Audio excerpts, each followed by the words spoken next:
Hello everyone, welcome to perfection IAS. So BPSC mains की series को continue रखते हुए इसमें हम बीपीएससी के मेंस का पॉलिटी का क्वेश्चन डिस्कस करने वाले हैं। क्वेश्चन है discuss the powers of governor of state, और उसी क्वेश्चन का जो सेकंड पार्ट है वो है critically examine the role of a governor in the state politics with reference to Bihar. So दो कंपोनेंट हैं, एक गवर्नर की जो पावर्स हैं उनको डिस्कस करना है एंड सेकंड है बिहार के कंटेक्स्ट में गवर्नर के रोल को क्रिटिकली एग्जामिन करना है। गवर्नर का जो क्वेश्चन है वो मल्टीपल टाइम मल्टीपल वेज में पूछा जा चुका है बीपीएससी में। जैसे बीपीएससी के 1993 एग्जाम में पूछा गया था कि examine the status and powers of governor of the state. इसके अलावा 1997 के बीपीएससी में भी एक क्वेश्चन पूछा गया था रिलेटेड टू गवर्नर। ये क्वेश्चन था discuss the powers of governor and explain his role with reference to the recent development in Bihar. So powers plus Bihar context. Then 2018 में एक क्वेश्चन पूछा गया था बीपीएससी के में। क्वेश्चन क्या है discuss the powers and actual position of governor in Bihar politics. So आपको आंसर लिखना है वो स्पेशली बिहार पॉलिटिक्स के कंटेक्स्ट में लिखना है। 2019 में भी एक क्वेश्चन पूछा गया था, ये भी गवर्नर से रिलेटेड ही था, critically examine the role of governor in state politics.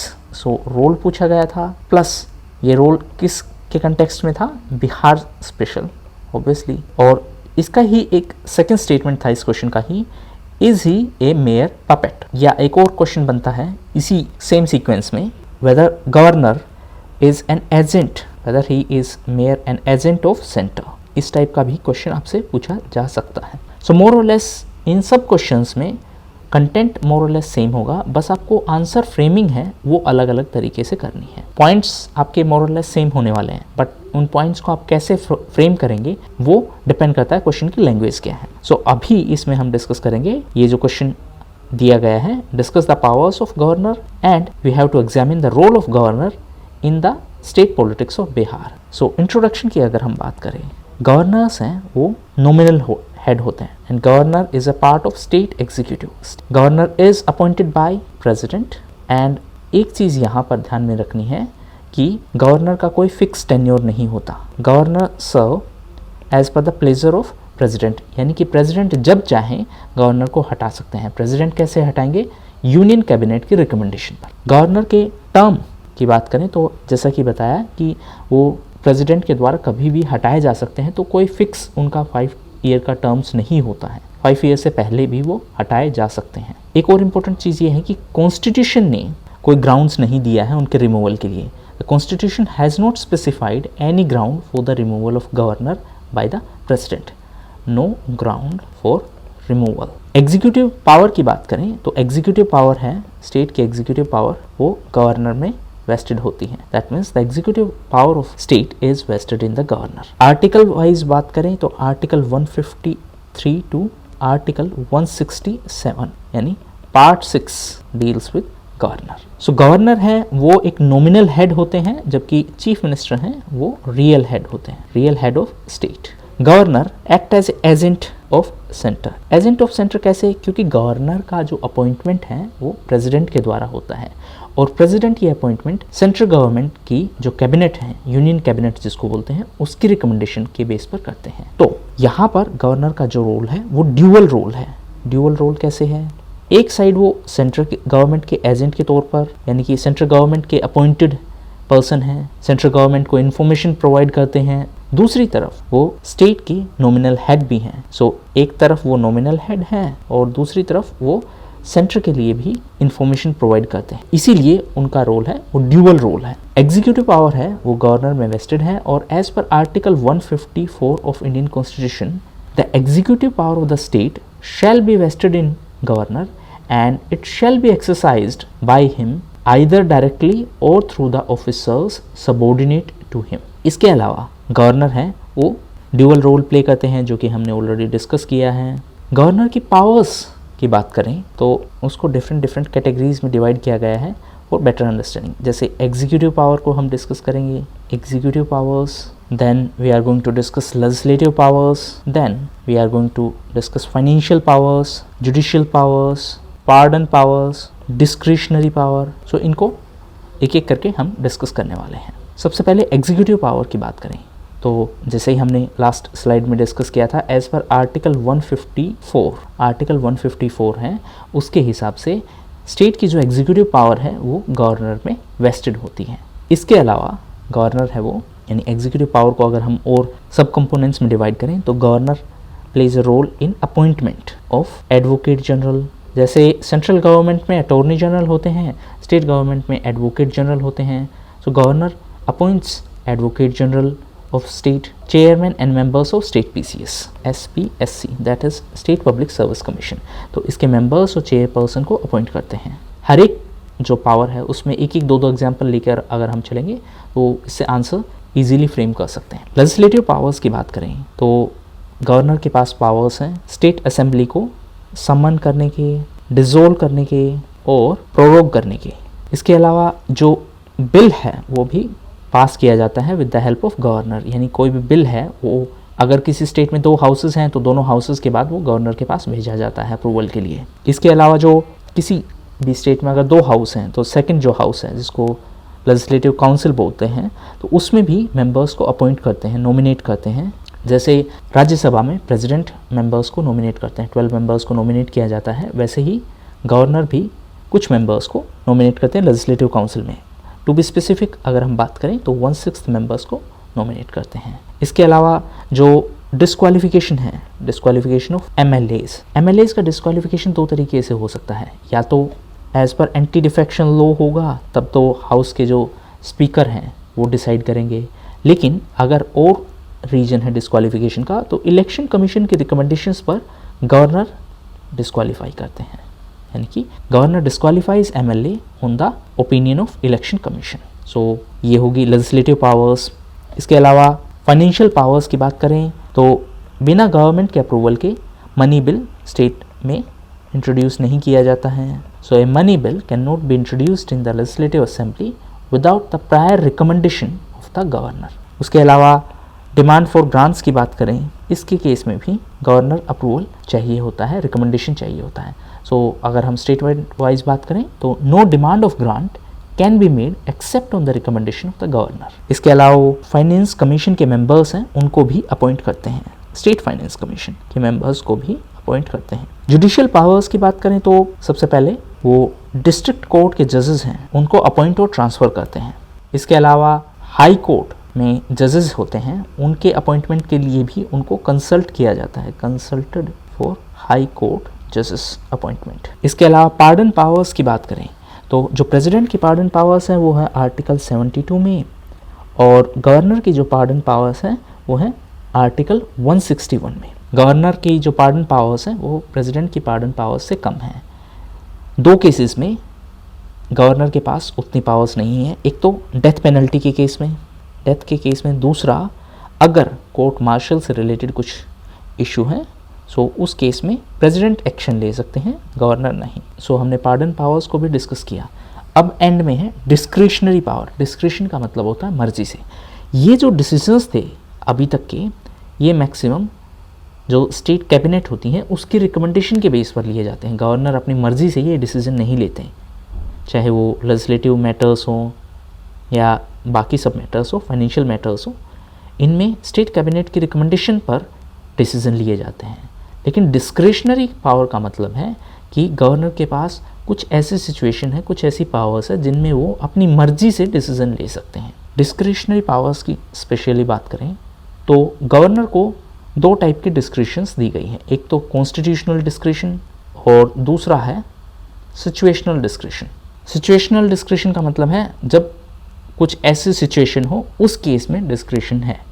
So situational discretion के सर्कमस्टांसेस कौन कौन से हैं, जैसे कि किसी पार्टी के पास क्लियर मेजॉरिटी नहीं है, no party has clear majority. जैसे इलेक्शन हुए और किसी भी पार्टी के पास क्लियर बहुमत नहीं आया है।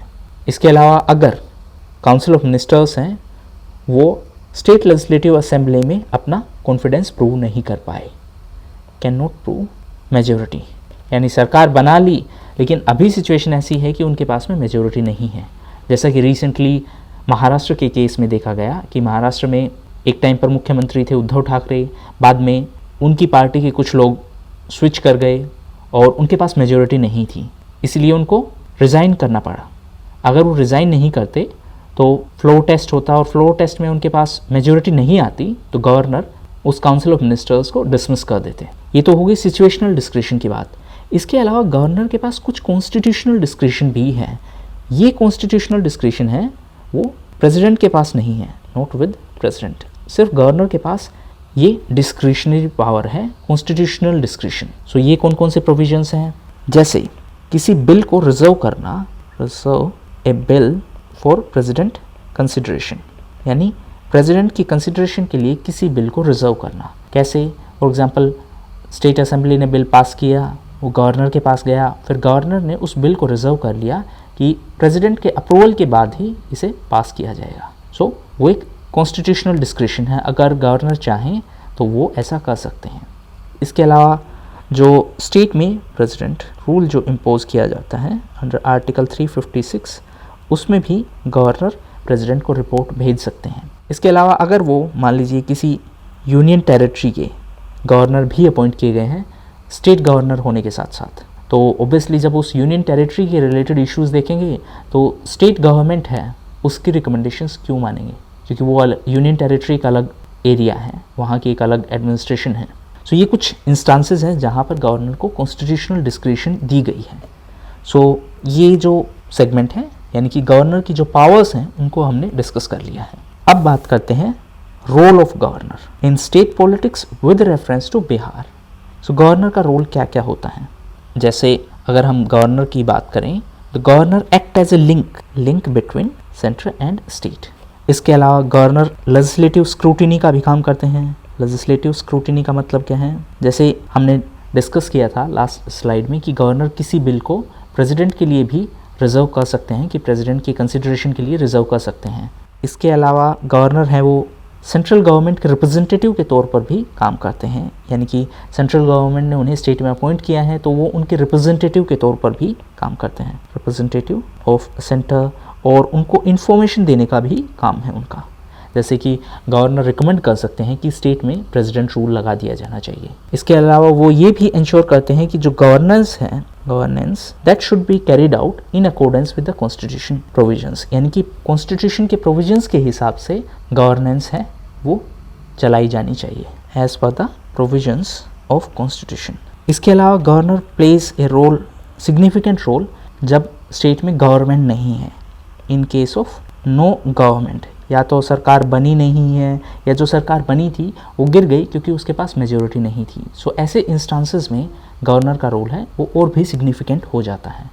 अब हम बात करते हैं बिहार स्पेसिफिक सिनारियो की। सो यहाँ पर दो इम्पोर्टेंट डेवलपमेंट हैं। एक है Buta Singh case of 2005। So actually हुआ क्या था इस केस में कि बिहार के जो गवर्नर थे बूटा सिंह, उन्होंने बिहार के असेंबली को डिसॉल्व करने की रिकमेंडेशन दे दी और मैटर गया कोर्ट में। कोर्ट ने कहा कि बूटा सिंह की जो इंटेंशन थी वो मालाफाइड थी, यानी कि ये जो डिसीजन लिया गया है ये गलत लिया गया है और बिहार असेंबली का जो डिसोल्यूशन हुआ है वो अनकॉन्स्टिट्यूशनल है। So supreme court in this judgment said that the dissolution of Bihar assembly is unconstitutional, and Supreme Court specified that the intention of governor, that means Buta Singh, was mollified.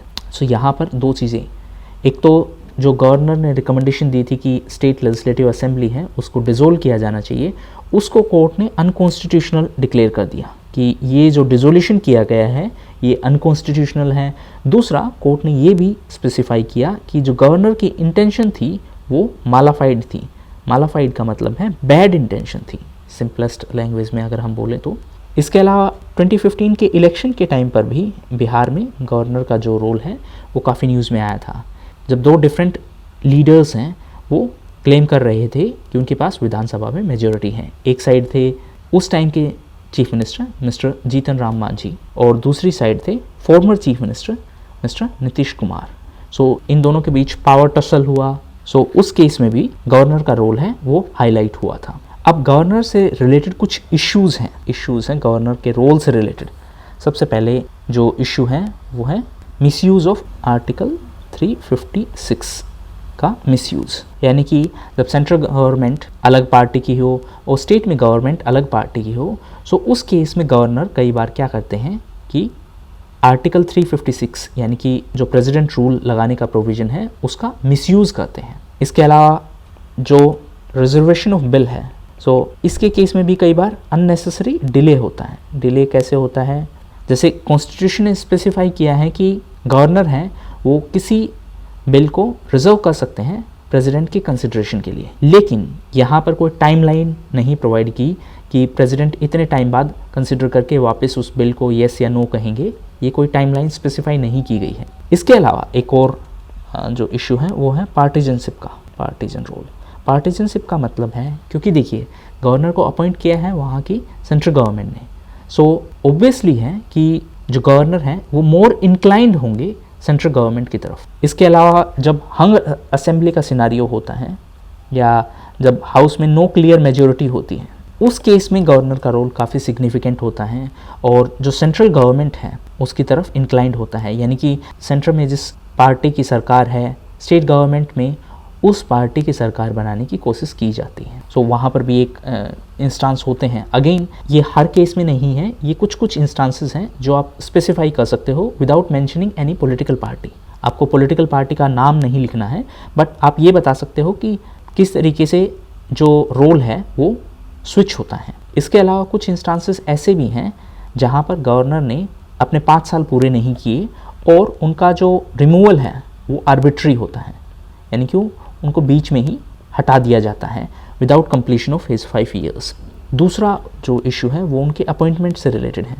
ये तो रिमूवल का issue हो गया, और एक अपॉइंटमेंट का भी इशू है कि अपॉइंटमेंट है वो भी यूनियन कैबिनेट के द्वारा डायरेक्टली किया जाता है। इसमें ना तो स्टेट गवर्नमेंट को कंसल्ट किया जाता है, ना ही स्टेट के चीफ मिनिस्टर को कंसल्ट किया जाता है। सो ये कुछ इश्यूज़ हैं। अब वे फॉरवर्ड की अगर हम बात करें या कंक्लूजन की बात करें, सो कंक्लूजन में कुछ इंपॉर्टेंट पॉइंट्स हैं। सबसे पहले तो राजमन्नार कमेटी की जो रिकमेंडेशंस हैं, सो राजमन्नार कमेटी की रिकमेंडेशंस के हिसाब से states should also be consulted in the appointment process of governor, यानी कि role of state government in appointment of governor. एक तो ये काम किया जाना चाहिए।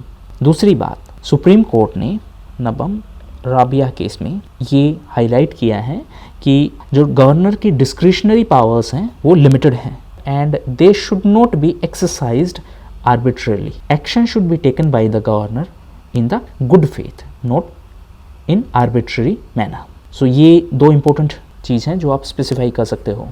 इसके अलावा जो सरकारिया कमीशन है, सरकारिया कमीशन ने भी रिकमेंडेशंस दी हैं। सरकारिया कमीशन ने क्या रिकमेंडेशंस दी हैं कि आर्टिकल 356 है, यानी कि प्रेसिडेंट रूल लगाने का जो आर्टिकल है, आर्टिकल 356, उसको रेयर केस में ही यूज़ किया जाना चाहिए ताकि उसका मिसयूज़ है उसको रोका जा सके। So in the end we can write that governor play a significant role of governor is significant and he act as a link between the center and state. The focus should be on implementing the recommendations of various commissions like Rajmannar Committee, recommendation of Sarkaria Commission, Punchi Commission, so that the misuse of post of governor can be minimized. Apart from that, proper guidelines should be specified for the imposition of president rule under Article 356.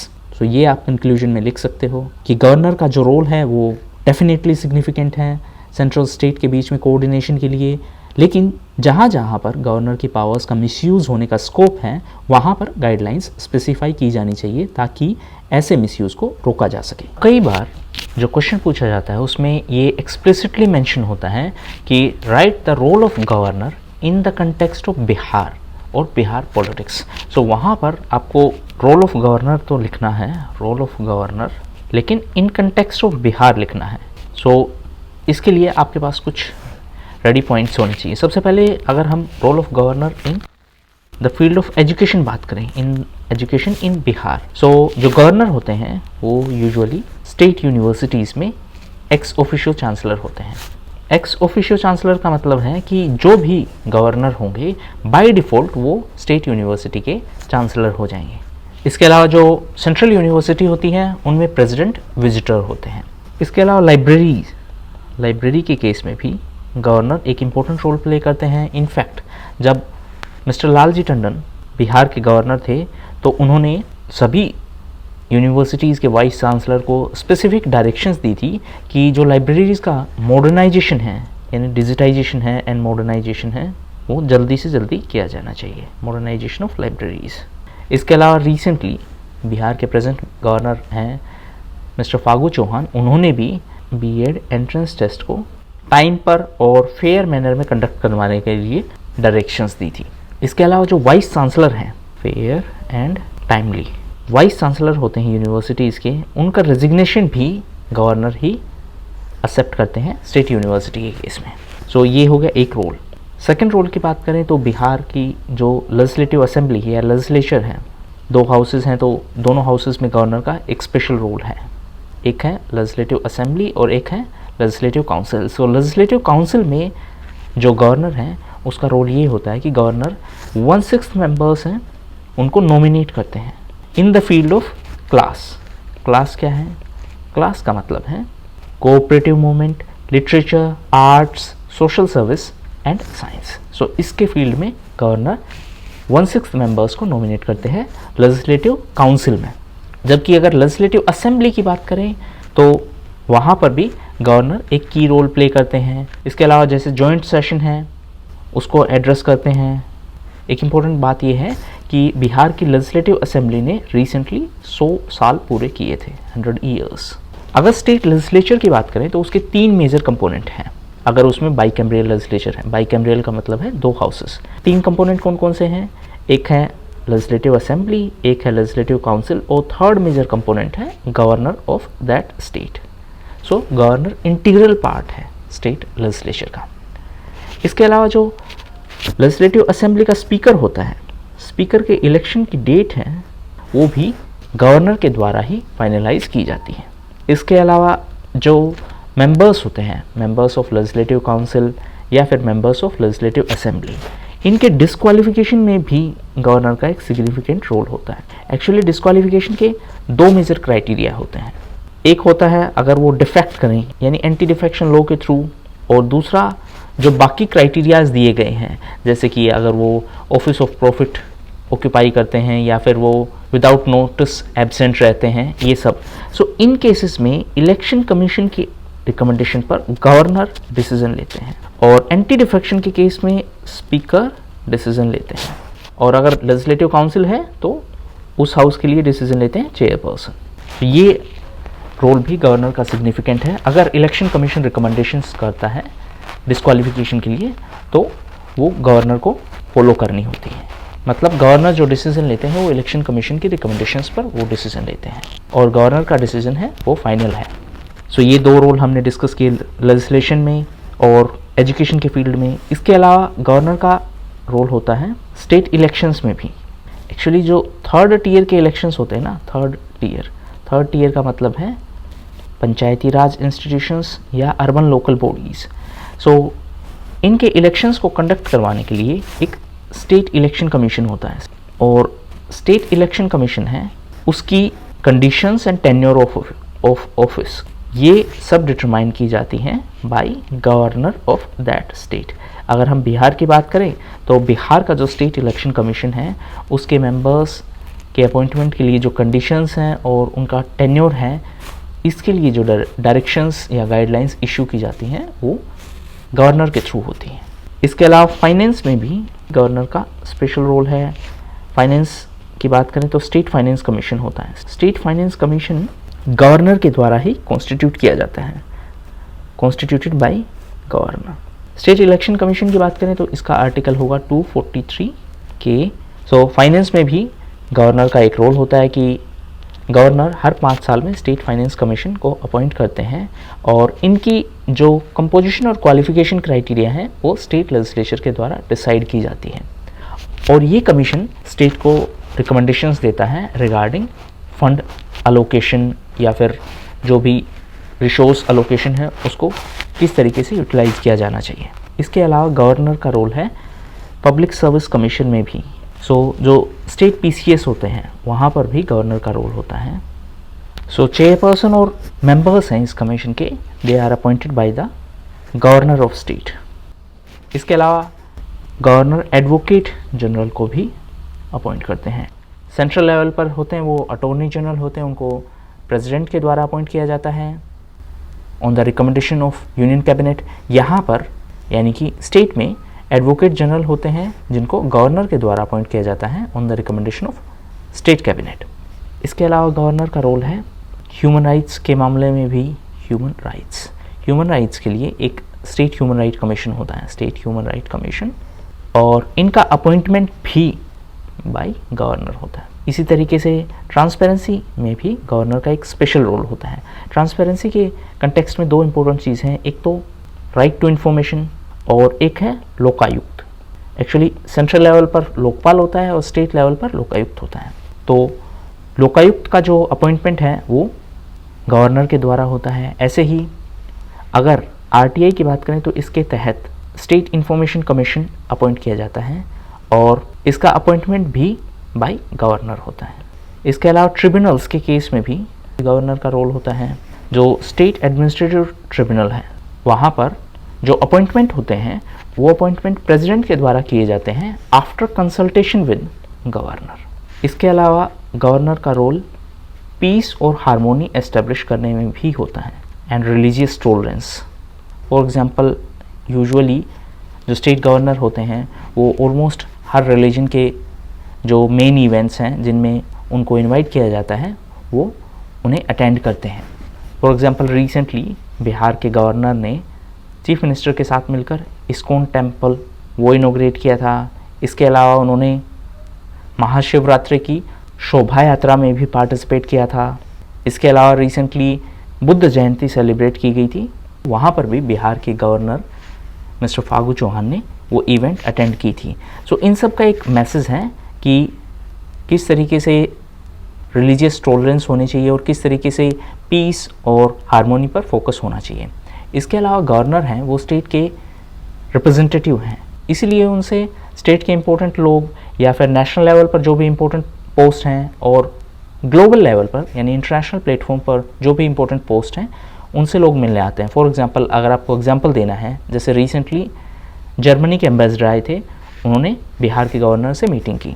So beat foreign dignitaries या फिर जो state और national level पर important personalities हैं वो भी governor से meeting करते हैं।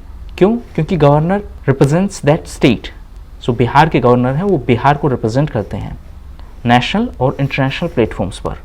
So governor is a representative of state. So ये हमने कुछ और रोल्स को डिस्कस किया है जो कि नॉर्मली कॉमन सोर्सेज में अवेलेबल नहीं होते हैं। सो अगर इसको सम अप करें तो role of governor in the field of education, in the field of legislation के फील्ड में आप ऑर्डिनेंस का भी एग्जांपल दे सकते हो। इसके अलावा role of governor in state election that is 3rd tier।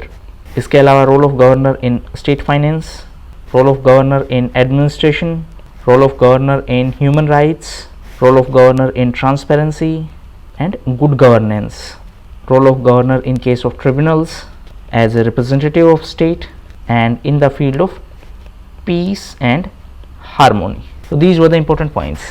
Thank you.